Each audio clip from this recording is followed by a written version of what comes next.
Heyrðu, þá þetta búið og þú alveg langseinastur út, ertu alltaf seinastur úr sturtunni? Já, maður að drífa sig vel, skrúpa sig og svona. En annars fór ég dopingtest niðri. Hvernig var það?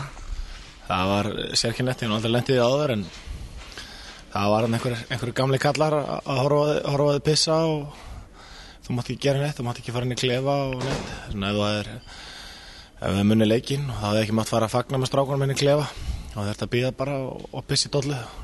En þetta eru svaka reglur, það er allt innsiglað og 2-3 innsiglað og það skrifa allt á blað og svona.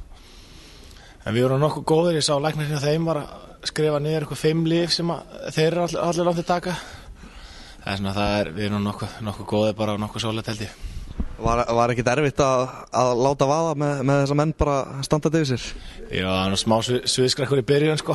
Maður gæti ekki alveg látið vaða en ég drakk einhverja 2 lítra sem leti ég bununa ganga á nýttállana, þannig að það var ekkert mál hann í endan.